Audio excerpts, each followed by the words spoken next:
Cancer की नकली दवाओं के मामले में ईडी ने कार्रवाई करते हुए 10 ठिकानों पर छापेमारी की। इस दौरान ईडी को 65 लाख रुपए नकद मिले हैं। दिल्ली में कैंसर की नकली दवाइयों का पर्दाफाश होने के बाद दिल्ली पुलिस की क्राइम ब्रांच ने एफआईआर दर्ज की थी। अब उसी एफआईआर को आधार बनाते हुए ईडी ने छापेमारी भी शुरू कर दी है। दिल्ली एनसीआर में 10 ठिकानों पर छापेमारी की गई। छापेमारी में अब तक 65 लाख रुपए की नकदी बरामद हो चुकी है। तो यहाँ पर ईडी ने कार्रवाई करते हुए छापेमारी की है।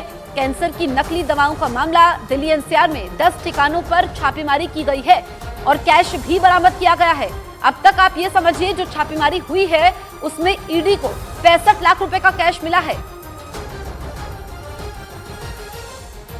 तो कैंसर की नकली दवा मामले में ईडी ने आरोपी विफल जैन, सूरज शत, नीरज चौहान, कोमल तिवारी, अभिनय, परवेज मलिक, अभिनय और तुषार चौहान के ठिकानों पर छापेमारी की। 65 लाख रुपए की नकदी जब्त की है। इसमें आरोपी सूरज शत के घर में बीन बैग में छिपा कर रखे गए 23 लाख रुपए भी शामिल हैं। इसके अलावा संदिग्धों के कब्जे से चल और अचल संपत्तियों से जुड़े दस्तावेज भी बरामद किए गए हैं। दिल्ली एनसीआर में तलाशी और छापेमारी की कार्रवाई अभी जारी है। तो ये यहाँ पर आप समझिए कि एक तो लोगों की सेहत के साथ खिलवाड़ हो रहा था। कैंसर जैसी जानलेवा बीमारी जिसमें नकली दवाइयां बाजार में बेची जा रही थी, उस मामले में छापेमारी होती है।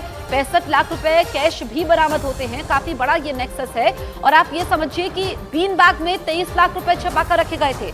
अभी तक 65 लाख रुपए जब्त हो चुके हैं। अलग अलग ठिकानों पर छापेमारी की गई है।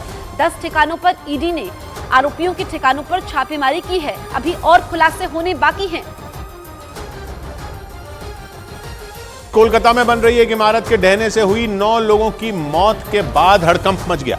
इस इमारत को अवैध तरीके से बनाने का आरोप लगाया गया, जिसके बाद बीजेपी युवा मोर्चा के कार्यकर्ता सड़कों पर उतर आए और कोलकाता नगर निगम के मुख्यालय के बाहर प्रदर्शन किया। पश्चिम बंगाल में हो रहे अवैध निर्माण के खिलाफ प्रदर्शन करने पहुंचे बीजेपी युवा मोर्चा के कार्यकर्ताओं ने जमकर नारेबाजी की। हाथों में पोस्टर और बैनर लेकर पहुंचे सैकड़ों कार्यकर्ता उस मुख्यालय के बाहर डटे रहे और अवैध निर्माण के खिलाफ तुरंत एक्शन लेने की मांग की। इसके साथ ही पश्चिम बंगाल के राज्यपाल भी हादसे वाली जगह पर पहुंचे और वहां मौजूद अधिकारियों से पूरे मामले की जानकारी ली।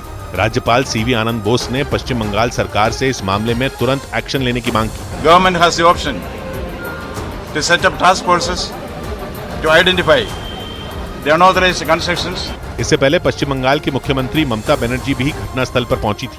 इस दौरान उनके सिर पर पट्टी बंधी हुई थी। कुछ दिन पहले ही ममता बनर्जी के सिर पर चोट लगी थी, जिसकी वजह से उन्हें अस्पताल में भी भर्ती होना पड़ा। लेकिन इसके बाद भी वो इस हालत में हादसे वाली जगह पहुंची और वहां रहने वाले लोगों से मुलाकात की। एक रोज पहले उस इमारत के गिरने से कई लोगों की मौत हो गई।